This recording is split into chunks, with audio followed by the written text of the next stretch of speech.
Hola chicos, en este video voy a tratar de ser lo más concreto, lo más simple, lo más sencillo, donde abordaremos el tema del empirismo y cómo va a ser evaluado en este bimestral, a través del resumen de todo el periodo, lo que hemos trabajado, los diferentes autores, pasando por Locke, por Hobbes, por Hume, por Berkeley, y poder hacer un análisis de todo el proceso filosófico durante la Edad Moderna. Entonces chicos, siendo así, vamos a empezar a hablar sobre el empirismo, que es nuestro tema de este periodo. Para comprender el empirismo tenemos que trabajar diferentes autores. El primero de ellos va a ser John Locke. John Locke, Inglaterra, siglo XVII, nos da muchas pistas.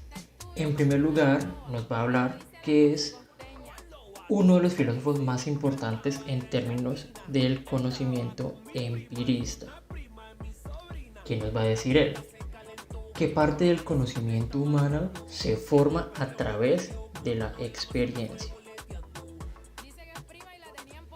Y esa experiencia permite una revolución científica, es decir, que ningún conocimiento puede ir más allá de su experiencia. Por otro lado, John Locke también nos va a hablar de una visión liberal del Estado, los derechos humanos, la igualdad, la libertad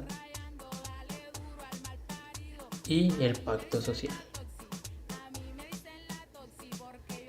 En primer lugar, debemos comprender que para él establece que la soberanía no está en manos del rey, sino todo esto hace parte de un ejercicio de la sociedad.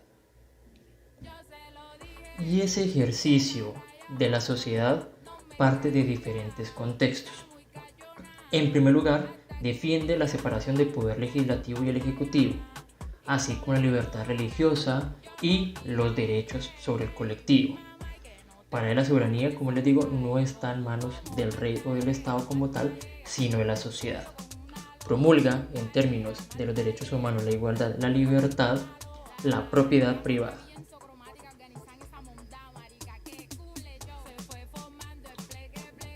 También argumenta que la libertad, la vida y la búsqueda de la felicidad son derechos inalienables del ser humano, no pueden ser negados. Y por lo tanto, tanto reyes, nobles y demás personas dentro de la sociedad tienen el mismo grado. Es decir, que las leyes están hechas para las personas, no las personas están hechas para las leyes.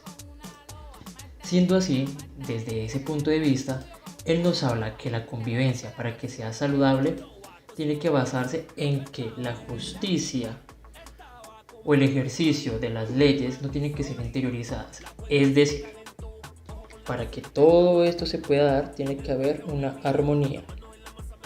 Y esa armonía la da la gente, no la da el Estado. Y por lo tanto, esta libertad de la cual promulgamos se basa cuando la gente tiene una conciencia. Y para que todo esto funcione, entonces debemos tener en cuenta nuestros sentidos, nuestro pensamiento y personalidad.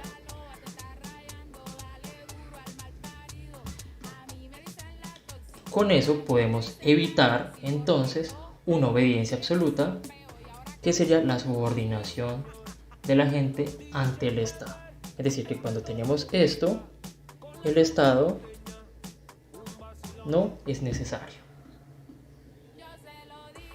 Ahora bien, ahora hablemos de Hume. ¿Quién sería Hume entonces?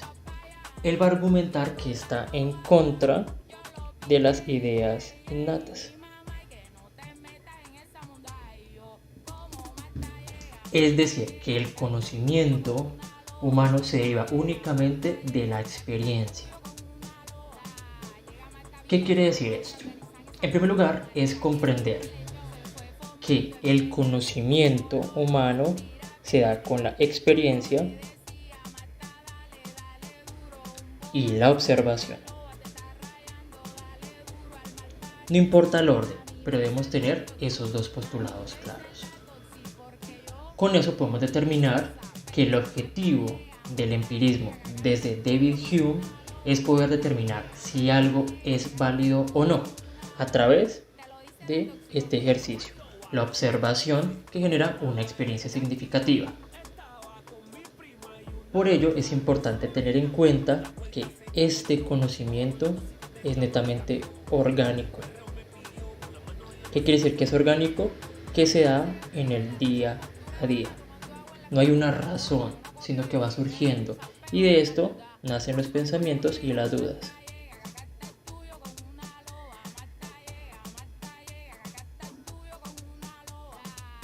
De esta forma podemos entender que para David Hume lo más importante entonces es darnos cuenta que las situaciones, el conocimiento no pueden darse a través de un ejercicio netamente racional, sino que la forma de hallar la verdad, de hallar el conocimiento, es un tratado cuando comprendemos desde la naturaleza humana que la observación y la experiencia es el verdadero conocimiento. Pero tenemos por otro lado entonces a Thomas Hobbes.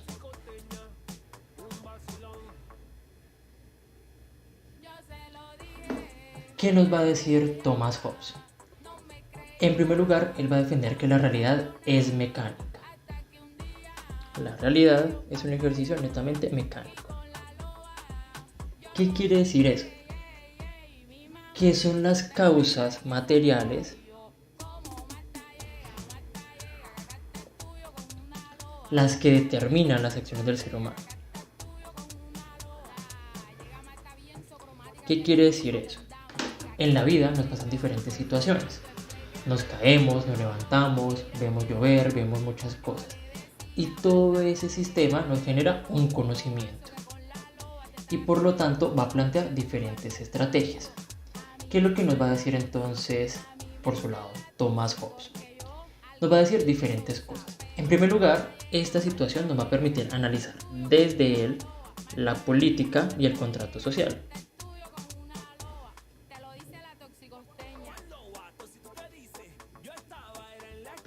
Desde ese punto nos va a decir que la naturaleza del ser humano se va dando a través de su comprensión como un sujeto netamente social.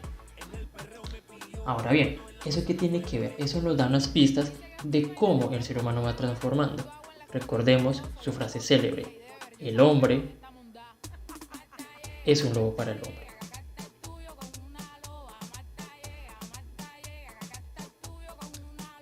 La cuestión es cómo lo problematizamos. ¿Tendrá razón o será una situación completamente ajena y completamente subjetiva? Y por otro lado, entonces nos encontramos a Berkeley. ¿Qué nos va a decir Berkeley? En primer lugar, es comprender el rechazo de la existencia como una sustancia material. ¿Qué quiere decir eso?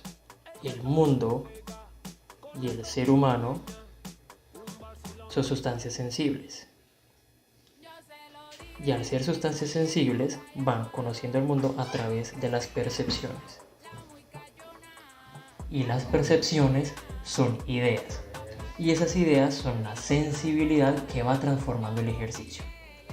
Es decir, para hacerme entender, cuando hablamos de George Berkeley nos vamos a dar cuenta que nuestro sistema o nuestra forma de comprensión del mundo se va dando de diferentes particularidades y de diferentes sentidos. Entre esos nos permite comprender que los sentidos no siempre nos permiten dar una respuesta. ¿Eso por qué ocurre? Porque mi percepción del mundo, mi percepción de las situaciones nos generan tránsitos y nos generan diferentes procesos. Es decir, que para que exista algo, tiene que ser percibido por otro. Voy a ponerlo de ejemplo. Yo cómo me doy cuenta que este esfero está escribiendo. Por ejemplo, para yo poder notar que algo existe, lo tengo que percibir. Por ejemplo, este ejercicio lo percibo a través de diferentes cosas. A través de los ojos, a través del oído, a través del tacto y a través de mis emociones. Si por ejemplo en este momento ustedes me están odiando por este bimestral, eso está atravesado por sus emociones. Si se les irritan los ojos, se están siendo estresados porque estoy hablando mucho, o en el tacto se sienten sudorosos por todas las situaciones, esa percepción de su estrés y demás es su verdadera existencia, que para Berkeley nos da la posibilidad de comprender que el mundo realmente existe. En esencia, ¿qué es el empirismo entonces? Una realidad desde los sentidos, la experiencia, el conocimiento, y todo eso es la verdad individual. Espero, chicos, que este video ha sido de mucha ayuda, que les sirva. Recordemos, reflexionemos, problematicemos y cuestionemos el ejercicio filosófico que nos va a dar las luces y las pistas para este periodo. Muchas gracias y muchos éxitos.